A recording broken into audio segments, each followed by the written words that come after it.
നീയാണ് പടച്ചവനെ ഏറ്റവും വലിയവന്. എന്റെ ജീവിതവും എന്റെ ചലനവും എന്റെ മരണവും എന്റെ സർവ്വതും നിനക്കാണല്ലാ. പടച്ചവനോട് കരാർ ചെയ്യുകയാ. അതുകൊണ്ടാണ് കൈയടിക്കാനത്.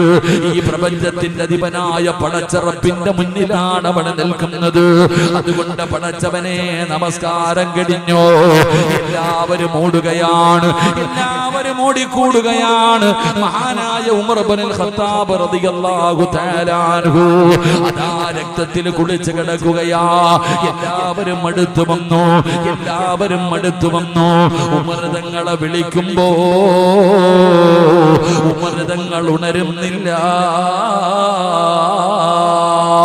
ഉമർ തങ്ങളെ വിളിക്കുകയാണ്, എഴുന്നേക്കുന്നില്ല, എഴുന്നേക്കുന്നില്ല.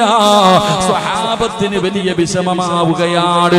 അപ്പോഴാണ് പള്ളിക്കകത്തിരിക്കുന്ന ഉമർ ഇബ്നുൽ ഖത്താബ് റളിയല്ലാഹു തആല അൻഹുവിന്റെ പ്രിയപ്പെട്ട മകൻ പറയുകയാ, എന്റെ വാപ്പ എഴുന്നേക്കണോ, എന്റെ വാപ്പ എഴുന്നേക്കണോ.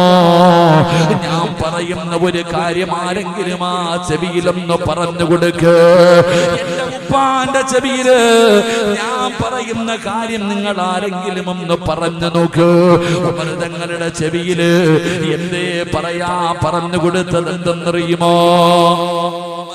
നമസ്കരിക്കാൻ സമയമായി, നമസ്കരിക്കാൻ സമയമായി, നമസ്കരിക്കാൻ സമയമായി ആരെങ്കിലും ഒന്ന് ചെവിയിൽ പറഞ്ഞു കൊടുക്ക്. ഒരു സ്വഹാബി ഉമർ തങ്ങളുടെ ചെവിയിൽ പറയുമ്പോ, നിസ്കാരമെന്ന് പറയുമ്പോൾ ഞെട്ടിയങ്ങുണരുകയാ.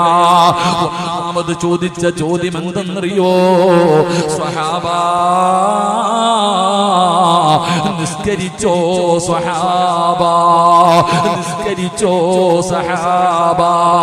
എന്റെ പ്രിയപ്പെട്ടവരെ, അവസാനം ഉമർ തങ്ങൾ മരണത്തോട് മല്ലടിച്ചുകൊണ്ട് കിടക്കുമ്പോ വായിലൂടെ ഒഴിച്ചു കൊടുക്കുന്ന വെള്ളമുണ്ടല്ലോ, വയറ്റിലൂടെ വെളിയിലേക്ക് പോകുകയാണ്.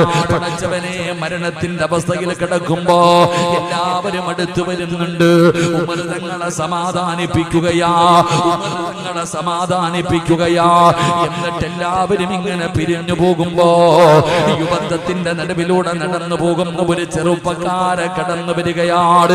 ഉമർ ഇബ്നുൽ ഖത്താബ് റളിയല്ലാഹു തആല അൻഹുവിന്റെ ചാരത്ത് കടന്നു വന്നു. ഉമർ തങ്ങൾ ഖലീഫയല്ലേ, മരണത്തോട് മല്ലടിച്ചുകൊണ്ട് കിടക്കുകയല്ലേ. അപ്പോഴാണ് ഒരു ചെറുപ്പക്കാരൻ ചോദിക്കുന്നു, ഉമറേ, എന്തിനാ കരയുന്നത്? നിങ്ങൾ എന്തിനാ കരയുന്നത്? നിങ്ങൾ എത്ര